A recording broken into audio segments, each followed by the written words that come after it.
So right now I'm just gonna basically set my guideline. Clippers a 0 gap basically. Instead of using my trimmers to get, to have to get that hard line out, I use these to make a little softer line. And he wants it low, so he's gonna go nice and low. Usually this is low, mid, then high. Just kind of flick that line into it. And usually I will go all the way around. And unlike with the trimmers, that line don't have to be straight with the stragglers because we're gonna get that off with the next step. And I'm just gonna take my boulder, just hit it just a very small amount, flicking it almost into the line. And this don't have to be perfect down here because I put the razor on the neck anyway. It's just more to set that bald line right there to go on. And then when I do the other side, kind of just come to the other side so I can see in the mirror to kind of basically match it up. So you can start your fade the different ways. Sometimes I'll start with my one guard to just kind of debulk if I can't see that line, and then go in with my trimmer by itself. Or you can just start off with your trimmer and give yourself that little gap to work with from open to close. And on the side, just kind of rotate your clipper and use your corner to get around that, around the ear. And after I do that first line, I like to go back in with my trimmer and get this bottom line out that I created with my boulder. Are you using the whole thing or the corners? The corners, especially for like the side here. But then when I come down here, it's okay to kind of flick it out with the whole trimmer flat. And then certain areas you just corner. You just kind of maneuver back and forth. And then I come back in with my clipper all the way closed now. And when I get to this point, sometimes I like to finish section to section. So I'll just open it, close it, play with that section, and then go move on. So I don't have to keep going back around for the whole thing. When it gets to this point where it's like you got a lot of overhang, you can kind of like just flick it out so you can see that line.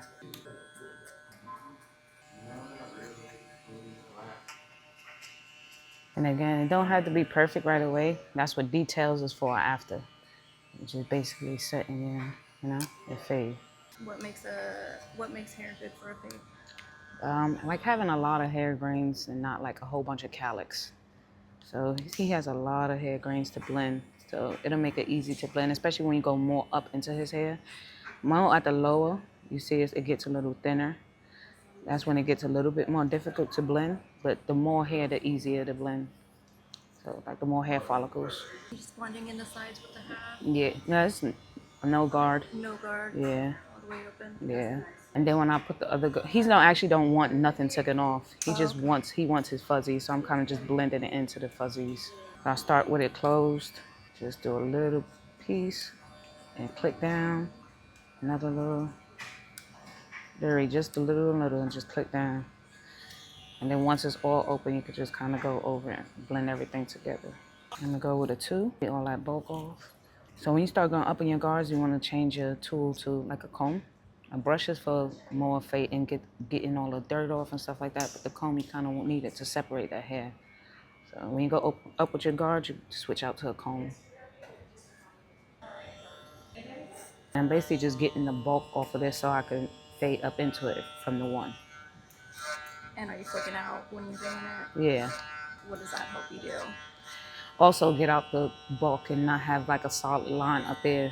The more you flick out, the more that line kind of, because if you don't flick out and you just kind of go in like that, see, it creates that hard line like that. So when you flick it out.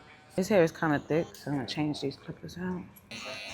Yeah, you've never cut his hair before, so yeah. Is it a little bit harder to cut something you've never cut before? Yeah and no. Yeah. Just because when you know the hair, it helps you kind of move easier through it. You don't have to like. See, like right now I had to switch my clippers. If I would have cut his hair before, I would have known, okay, I need these to kind of get through his hair, because even though soft is kind of thick, so. Yeah. Curls like this, you want to be careful, kind of move those out the way. Now I'm going to go in with my 1. I'm going to start closed, hit this bottom line. And see right here, I learned that you kind of change direction and it's easier to get that little dip. Why is that? Because the hair's growing in different directions? Yeah, and then it's a little tiny dip that be right there. So, and then the hair, like you said, starts growing that way instead of straight down.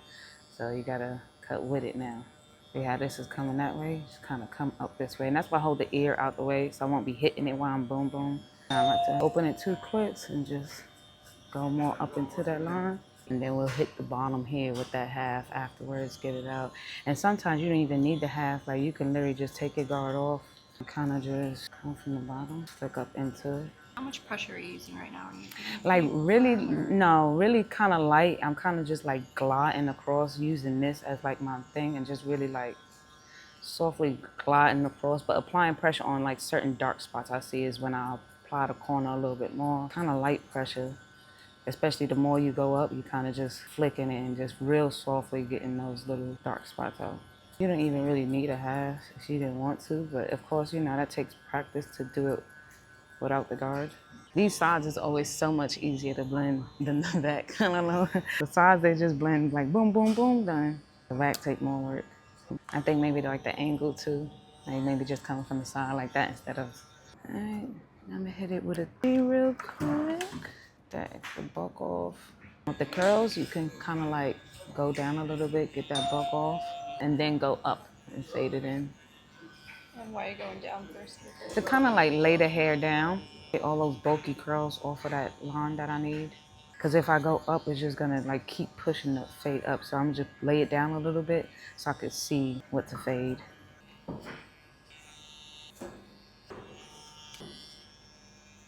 Now when I hit it with the 3, it just blends right into it instead of it being another line that I have to take out. Now that's almost blended. All I need to do now is hit it with a 1.5 and get all of that out. But I don't have to take no more top line out by going down with it first.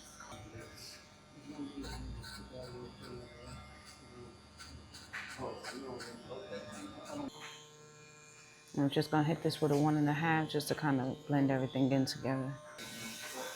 This is my half. I'm just gonna take that half so I can hit right here. Again, you could do it without it, but just hit that half. You can move faster with the half. Without the half, you just, you know, take a little longer, more precise. With the guard, you could just kind of skim through, blend that up.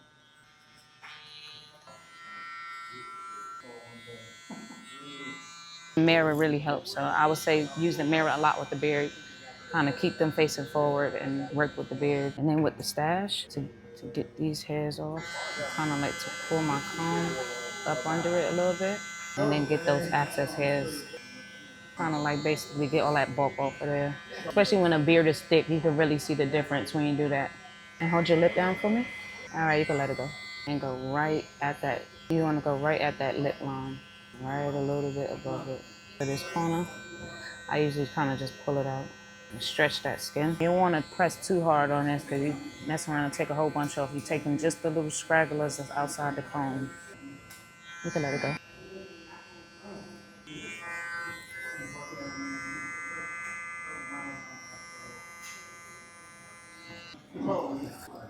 And clip it over comb, just kind of just like softening up the haircut, like all the lines. You can kind of get certain lines out with this and help the blend really pop out. And you could do clip it over comb with the whole thing, like at the bottom, you can help. You can go up here and kind of help it. You kind of just combing into it and finding like your guideline and starting from there and just getting everything across. Does clipper over comb work well for every hair type? Yeah, except for like curly, you know, wavy hair that's to the scalp, you know. But shorter hair. But anything that you gotta like debulk and blend is good. You could kind of move the comb as well and kind of pull everything up. Or you could stay stationary and get that piece by piece. There we go, with his hair out. This is just a little leave-in conditioner. You know me and my gadgets. My friend, how much your curls do you want off of this? Can we do like an inch off?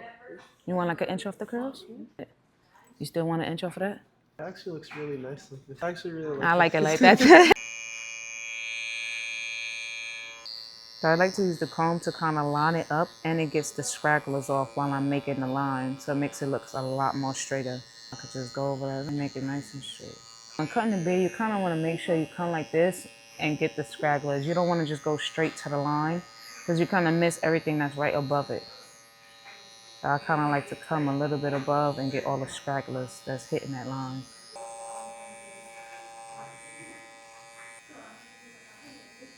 So I put a little shaving gel first before I put the rag, just because it'd be really cold after. So I try to do it first. And then just a little aftershave I'll put on there first. And once I put that, I do clean up real quick. I usually hit this line with the razor, but he looks a little sensitive, so I'm just gonna skip that part and just finish cleaning his neck off with the razor.